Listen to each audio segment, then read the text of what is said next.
So is anyone else feeling hella conflicted on what in the hell is going on and why does nobody remember me in this world? Fantastic run so far. We're up to episode 7 though, and it still feels like it's throwing curveballs.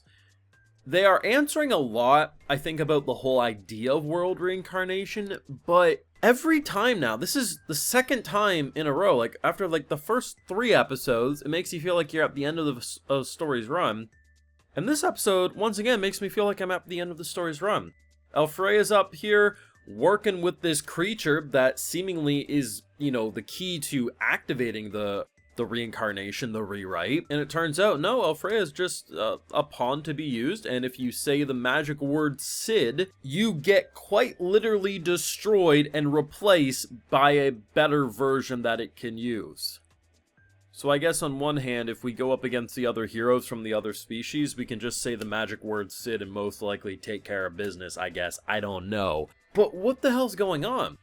We know the thing responsible, because it all now lines up. If we can rewrite a hero with that whole portal situation, the start of the show, we saw the big one engulf the entire world. So that explains how it happens. We understand, this weird, robotic, disgusting creature is behind it, but who's using it? It really was all being painted as if Alfreya did it, which, by the end of episode 6, you're looking like you're about to get it. But the idea that usually it'd be the angels that it's like, if you were to look at all the species, it would either be the elves or the angels were responsible for world reincarnation. It just, I don't know, there's something about the two species that just, they always are the most high-strung. There's usually at least one trying to dabble into blood magic or something crazy like that, or they just think they can do no wrong.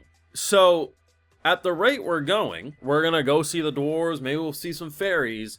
We're gonna clear every single, like a video game, because this really just feels like a JRPG at this point, and I love that.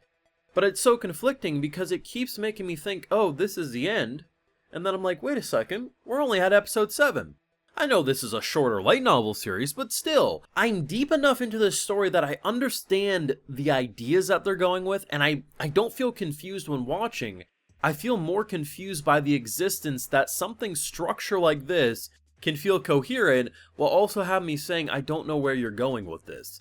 It's honestly pretty impressive. I got those full live reactions though over on Patreon. If you want to see my full and good thoughts to any of these episodes, it's going to be over there exclusively. We didn't talk about episode 6 last week. I did watch it. It was a good episode, but a little slower, so not really a whole lot to say. Episode 7 though, complete different ball game.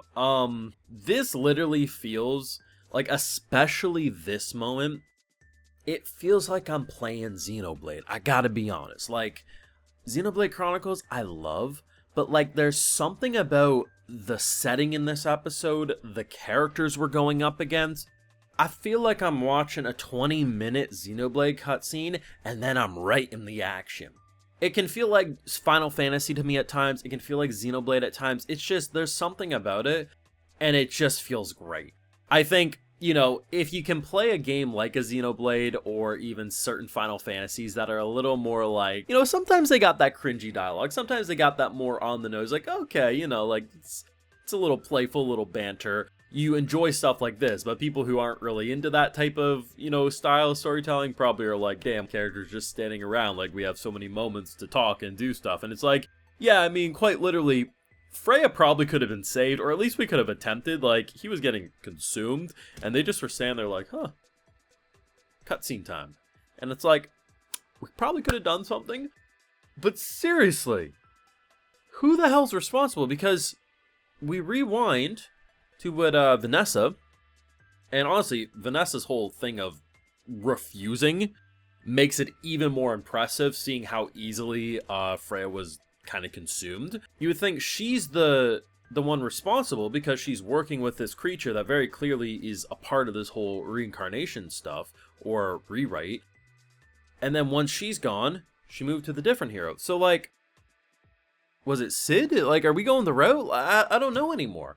Is it going to be Rena? Are they going to really pull the rug from under our feet and say our cute little friend here who everyone's calling a monster is actually a monster? I don't know anymore. This thing very clearly is the key to rewriting things. I have a feeling that on a global scale, it's less effective than on a personal scale. And what I mean is, so when the world got rewritten, the sky got invoked by this like black hole and everyone got sucked in. But as we've seen over the course, certain triggers can make them remember the original reality, whether that's words like Sid, or in the case of some of our boy Kai's friends, they naturally, instinctively think of him as a friend even though they just met him. But I feel like because it's on such a large scale, it has the ability to leave those holes.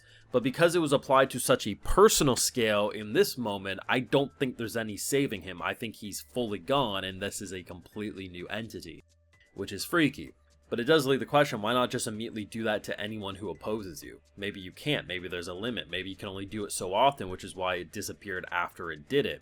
That could be the thing, it has to recharge. I don't know. It definitely gives me the impression that it's almost like an android, a weapon of some sort, that has a program, a mission to do certain things, and someone programmed it to do that, and it's bouncing around to anyone it can manipulate. I really don't know, though. I could be completely mistaken. But it's conflicting. It's conflicting in a great way, because it's very rare to have a show, like, even if you're newer into anime, you've played enough video games, you've probably read enough books, seen enough TV shows, that a lot of stuff, you know, you can say like, oh, that's kind of crazy, but yeah, like, I could see it going that direction. This show is just kind of like,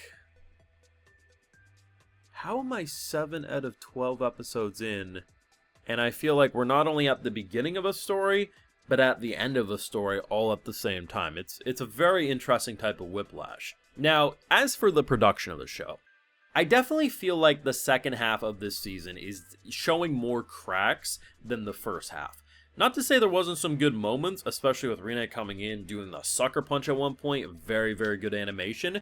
But there is a lot more stiffness. You can, rather than seeing characters actually throw things away, it kind of just feels like the character models are moving with that action. It feels a little more stiff, but I think the thing that holds the show together is even when the animation is sloppy or not as expressive as it once was, the art direction is so sharp and consistent, it does help make up for shortcomings. You look at a show like the Newgate from the previous anime season, when the animation slipped, eyes were this big and other eyes were this big, like, there was no consistency, and I think that's the big difference. If your animation's going to be more stiff and give a more early 2000s kind of vibe to its production, if the art's looking good, it kind of more than makes up for it, which is kind of how I'm feeling. Either way though, I definitely think this is a slept-on show.